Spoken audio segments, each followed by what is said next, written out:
ne de anopa no sia kasei e de ebrew kasei obeti enka e wo Sompa 93.1 Sompa TV ye di atwaguo e wo so adehye won kranza e fa kasei bi saa e na Sompa sunwane enso e fa kasei bi ebi asententan fidie so nyinada okwa ubehu yen subscribe share afoforo tie bi na wo hwe bi emfa mfiri ho anopa no sia kasei aye de ebrew de di mu akotene ne tofa bo ebini Oma pani na adodan kwa kufu adro wo summit bi a wo mo ekoye mpanifo ko hia na asem a odi etu dwa nyina ne se Ghana mpanifo ebehwe na yensa ase ne nsuo duwa omo betumi abo eho eban Dr. Alhaji Mahmoud Bawumia sabrei wo manfo dodo no a na so ne soro agina bababa se Ghana city ya no ye de mana obetumi achinchim oman na yakọ akọ boshe asase so na do otu franka edema NDC amanyokuo no eyezu eyeza chiniya amanyokuo no na asem o kanyina ne se na abreso no na aduane efo na sei die na yehunu wei ene afoforo bi ka ho ene ye dan no kase ne ye de besoma no pano sia bremi 21st clinic clinic of the moment or for yanko 21st clinic yankotu yade 21st clinic se men kanchiro se okoto wo Europe sabiri wabesa e South Africa eno ti se wo South Africa siatika yade hawo yade bi hawo a yanko na yanko ya yaresa pa eno ti yamuku appointment no e South Africa 0244915116 na yanko ya yaresa orofo Sompa chade na duru ho biemu enkoda nyanka ene makunafo yanko omomwa wa bra ye bra wo makunafo entoma no de akata omadagya so enkoda bedidio eyemo eyanwa side ene ade entade ne paboa so nyina da enkoda nya bia ebeboa pa na yede kase ebra wo no samufo eye asante yeboa Benedict ye kuku Veronica Janto ono ena echichi mfidie edemame na mi amaje bre na me de kase ebra wo ne anopai edi ameje so ene ose ya abuaje oforisuo yanye bre na yenti kase ne mu ensemu en Omampani na adodan kwa ekufu ado asukitu a woyi pebre Ghana fonya akokoduro tu abadema no ene emfie nwotwe ena akonwe watena so ena wo chinchim Ghana city ano a na womampani na adodan kwa ekufu ado wa bra ono okopiem ewo Azerbaijan na ene COP 29 summit omukoye na asemu a wogina apaso na wode to wiasma nyina anim se oman wo se enwoma etoto na enwoma enkoye die nanso so no se wo hwe sabre ye climate na ye weather no a ye ya na ya ma enfomso aba ho ni nyina ye activities bi a ye ama sabre no wo hwe wo zone le ya na kura depression abam na kire se awia no aba na ebo adehye no pi eno ti se ye gyae sa enwoma na ye no a ye benya asase papa ne de atena so nti no sabre kwasia wo busa anase kwesian wo busa nyina ne se wo ye ja anase wo ye nana de bai na udi eja enchirima se wo ja enchirima de pa anase de na udi eja enchirima woto aso biem eka se woko a wosai wo galamse so wo man Ghana no Ghana fo aso na ya so brache osukokoko amanyoko na ye na afamu de bia enso Ghana manfo no ase waboye mfi taduku omfi no kura eno tie kwa ye bere ntuo nyinada esei ena ye nsuo nyinada enso esei a akoye asemfoforo wa bra wo mampani na do ranko akufu adro ebe mabo ada wo gina paso ekasa ye no yenkotie no. Distinguished leaders, Ghana thanks Azerbaijan for her warm welcome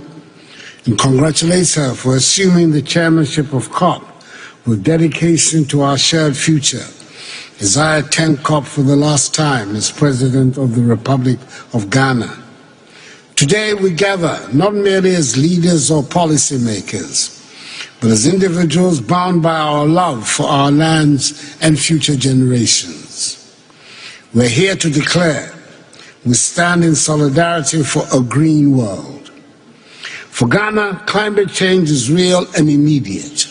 affecting our farmers, coastlines, and communities. Rising temperatures and unpredictable weather threaten our livelihoods daily. Yet we respond with resilience and commitment.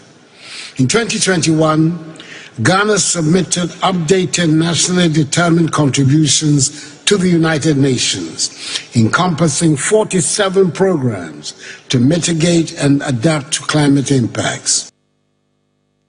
otie ye eye omampani nado dankwa ekufuado ebeye na wotwe mienu ni na wosurukokroko amanyokuo no ene panifu a wokotwi ekọ brema nyinada ene obotwi ene tada asantemam santime esansa ha ene omo headquarters ni ti no na wo beka kira asantema de hye nyina se abato na duru hobie na nti no wosurukokroko amanyokuo no asantefo osu kire wo mu a omnisuo ba ene wokọ wo maimu a asantema mu anya asem keto akra baby a omampani abedi achi Dr. Alhaji Mahmoud Bawumia Franka tufoma osurukokroko amanyuko no baby obeduru bia nipa boma se dwe ene odi wani kire asante adwira kra no a sede nipa esi board dompem etudi nachi no na eyo omanfo edodo no a enwanwa na wokopiem ewo atwoma kwanwoma abato empesu aso kwada so abato empesu aso na eho ena agrekenzima ehene popropa nana nkansa boadu ayeboafo edeto omapani abedi akire anim se oda wonto na adwenem na adwene na wotom nyina ne se wone na nantra nkonwa nyina da womaturo wo support wo ede amano se hwe sitia no onye na wonchinchim no ne chinchim a wonchinchim no nyina no na wode ko flasa house wo na ne wakwa akoyo omampani ene edegeta no onto aso na Ghana nko emfa enko nanim eno ti sabre ya meka se de se wode wani akirem ewa agrekense ma ne potam dia nana se omanfo nyina to aba emfa ma Dr. Alhaji Mahmoud Bawumia efri se ya to aba ede manoa Ghana bepema ko nanim enyoma omampani na adoda nko akufo ado de nsa aka na wonwie ye no Dr. Alhaji Mahmoud Bawumia odi bekwa wie ba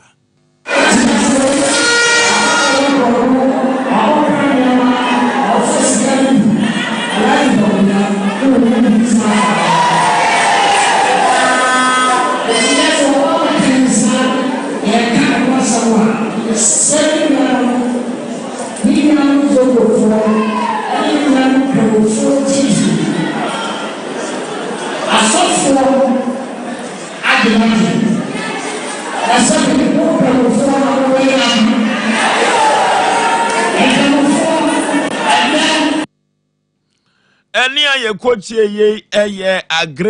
agrekense ma hene ohene popropa nana nkansa boadu ayeboafo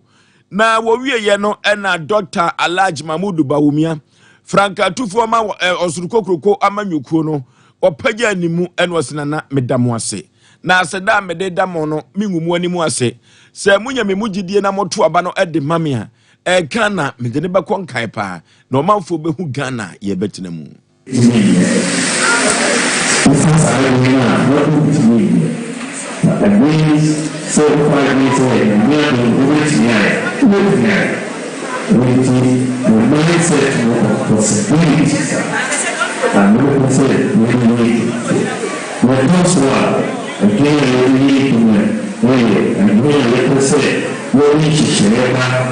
Ena ubuona na penya sana shishemo paso na ubuona utimi akaudia sere agofefa inkonsi ubuona nani neva todo aporto 16 se representana fortuna na equipe deixou ser o último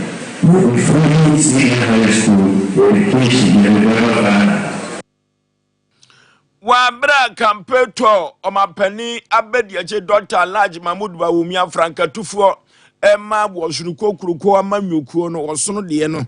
wokopiem awo atwoma kwanwoma kwada so abato mpesu aso ensema ode to wo monim ena yekotie ye no Dr. Franka ede ma NDC amanyukuo no eyezu eyeza chini ya amanyukuo no na sa papa we wadi o man so bi pen na se we se di o man so no positions e we man Ghana nyina da free assembly man nyina wadi bi na se obesi toto Ghana no na ye kama pa eno ti Ghana fo to aba editia no okotena nchen na adame so ugina nchen a na wo hu emfidi ewo mu eno ti Franka tufo ema NDC amanyokuo no Dr. Mahama sabre wasu ogina chire no ohun fidie bi eso obesum na oyi no odema Ghana fo ede empuntu beba pa enu ti Ghana no osuko kuroko amanyuku no mo ba ye no mo ba monchim no oba no ba betenetene no na ne campaign to a wode na ni kirem ewo Western North region bodi na wogina paso no wose hwe oman Ghana ahokyere wo ha na ahokyere wo ha no nya ahokyere ketwa agiso oba no obaje Ghana fo firi enkwaso mu na enkwaso ma wo obaje Ghana fo afiri mu no Ghana kura no hwe kom kura wo ha this time pa enu ti no na asema wo kanyina no se ekom wede Ghana fo no enka Ghana kura de yaduane yedi ni kese pa eya aburo no so ya na edua dokro ane yede yo na abraso awo kɔ dokro na ye 1 cedi sabre no edokro okwa eye 5 cedi omafo no bi kura kire se baabi wo kura dokro ye bɔ no 10 cedi we kire se wo man emu ayeden enu ti Ghana fo hwɛ na wonto aba emfama no wotoma no a opepa betete nyoma ama Ghana fa ne tampa efra abra se yeti sika so ekom de ndc wa ban mu na dokno ba ko eye 1 cedi and then so the body me say 6 cedis 5 cedis yo 5 cedis obisi 5 cedis obisi ya started about 10 cedis dokno na ndc abreso oto dokno 1 cedi na mewa saudi mienu ka ho a ebe 3 cedis meboa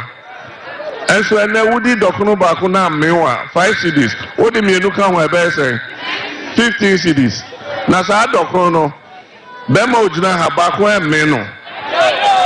we okaso di ba dokno obe mia be ye 9 asa no ame enti nkwa dokno obedi 20 cedis asa no ame adichichu a omobaye esi abrante bi wo ho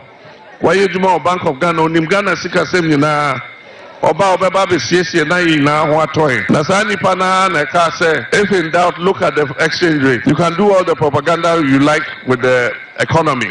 If the fundamentals are weak, the exchange rate will expose you. Sa no kind abra no ka sa asem no na cedi obeto dollar na enru 4 cedis na 3 cedis something and then so there's a nipa no obetra ekua ehwe yesika asem so yesidi no na ye 3 point something no abra oka sa asem no and then sa cedi no obeso to dollar 17 cedis and the wenya dollar back franka tufo emma eyezu eyeza chinyama nyokuo no mahama ne kampeto na asema okanyina ne se he Ghana for moto abafatia MPP amanyukuo no omama dokno pu besiaba ne buo ayeden yantoa kase ne so emfama mo emrase bedwani ema adesia ewo North Town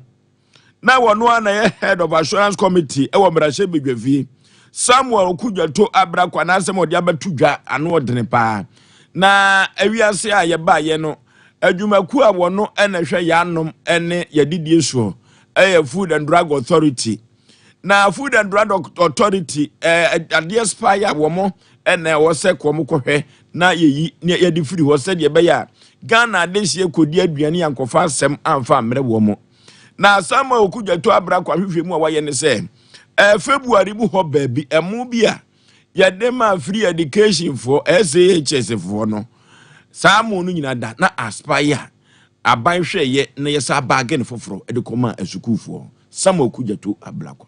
revealed that the National Food First Stock Company clearly conspired with a company known as Lamens Africa Investments Limited, and they used the buffer stock storage facility in Kumasi in the Ashanti region to repackage expired rice. This company, Lamens, which was single source, has no track record, was incorporated in July 2020. They brought in rice from India. The brand is Moshosho rice, which expired in December 2023. That was the best before day. Seeing that the rice had expired, they then conspired with the buffer stock company to use their premises for rebagging. So they obtained different bags, this time with the inscription ECOWAS, made in Ghana rice, without an expiry date. And they transferred the expired rice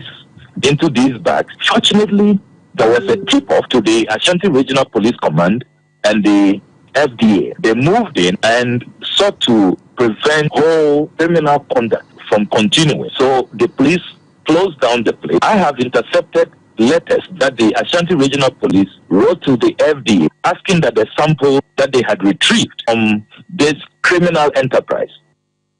Samuel Oku Jato Ablakwa ono ene ye mbrashe bedwani ma de hye one of town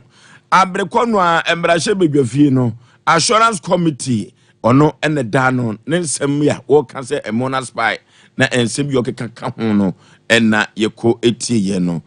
ade hye wo manso adubia so wo mo asem ne se aban no hwe na wonko emra won sra bam wo de monyamfo akufu dampare wono ena eda processor dom na no wonhwe na womara wonsa bam anye saade a atama ehye womasem wo ka nyina ne se wonsa ase a nananom ede ama wo mu a wo mudidi so enei asanka gold mines ye omo agensa ase aboso eno ti no ba bi omo befa kura kwa afum kura kwa ya asem ebe de na omo didi na mpanifo tenase esinkonwa omusi ye no se de be ya sakasaka ene owie na eba nsasesem eso ewo adubia so manso omonhwe na omunsiesie na ne nsiesie ni mo no ena mpanifo omoda asanka gold mines na ka kire security fo a omo ebo nsase ne ho ban ene aposifo no se omonhwe na omo ama timamufo akura ama mefa asase no so omo kwa afuom na no na so brache ko ba mu atuo tutuo akoso ewo ho a enipa ndodo no a epepra akwakoya asem foforo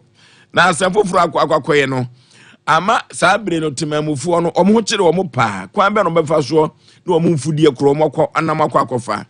ono abo ya manu unit committee chairman ema desi ewo manso abrim abato mpesu aso ensemi oretonsem twerofo ani mo ba wo kro mo ukuada eni e be ka se wo ma ye bere bi wo ho sa ba no ma ye ho so mutum eni e busa mo se na akuafo na mo ntua mo ka no ba ye wo dan eni mo se akuafo no ma ta de ama wo mu eni e se so ma ta de ama ma no so ma ta de no wi a me ya me so me akuani ni ba no wo be do wo se me so me ka wa na se me ka ho eni mo so mu num kwa ba ye se o me fa so ni du kwa na o me bo committee fo na ma ne ye se na kwa so nti da se de mo obi anya be e ma ho ye twa ni bi anya be ama ni wa se se mo ko mi resi ayo no one day pe ko ba ko person ba e go to so ye nsia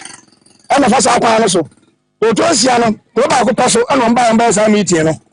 e no mo le be ka sa se no mo ka se ko ko to na aka na kwa o ma ko ka ntire obi a so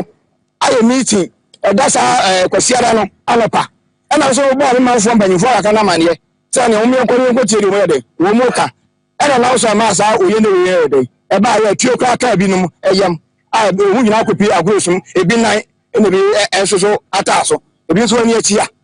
ba kwa ne yam no ro kwa de fa so ko da ba 3 days agosum ansa na meka se ye yin de na ba kwa fom wo ya kwani a wutiri kwa ko fa ke enu achire adehia wo abrem kwabena so subine so Kenya go adubia so enso ekasa kakra kire nsɛmtwerɛfo eti adwuma wa ndi se mo so hwe mo mo kwa be fa so a maburu no so be nya da bia ya enko fa problem ma na so ka wa yo se e bia waji concession etu mo di enwura ho ana bia ye se bia edu mo bia